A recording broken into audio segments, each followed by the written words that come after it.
बेंगलुरु में कीड़े मार दवाई से एक 6 साला बच्ची की चंद घंटों के अंदर ही मौत हो गई, जो अपने वालिदैन के साथ केरला से वापस आई थी। दरअसल विनोद कुमार, उनकी बीवी निशा और बेटी अहाना केरला के लिए रवाना हुए थे ताकि मालिक मकान वसंत नगर में मारम्मा टेम्पल स्ट्रीट पर वाक़ मकान में कीड़ों और कॉकरोचों का पेस्ट कंट्रोल करवा सके। सुबह 5:30 बजे वापसी के बाद कुछ देर आराम के लिए लेटे ही थे कि थोड़ी ही देर में बच्ची ने अपने गले में जलन और जिस्म पर खुजली की शिकायत की। फ़ौरन ही वालिदैन को भी ये शिकायत हुई और उल्टियाँ शुरू हो गई। तकरीबन 11:30 बजे अस्पताल ले जाया गया, जहाँ बच्ची ने आखिरी सांस ली। वालिदैन अभी तक परेशान हैं। अहाना की खाला ने वाक़े की इत्तला हाई ग्राउंड पुलिस स्टेशन को दी, जहाँ मालिक मकान के ख़िलाफ़ FIR दर्ज की गई।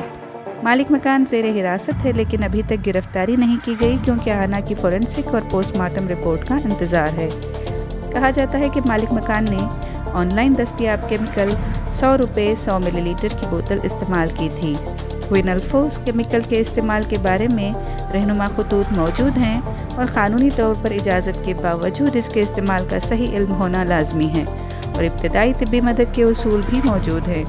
ये आम तौर पर कपास, धान, तेल के बीजों या पौधे लगाने वाली दीगर फसलों के लिए कीड़ों, कैटरपिलर्स वगैरह के लिए इस्तेमाल होता है। पुलिस इस मामले की तफ्तीश कर रही है कि आया गफलत जानबूझकर की गई थी या नहीं।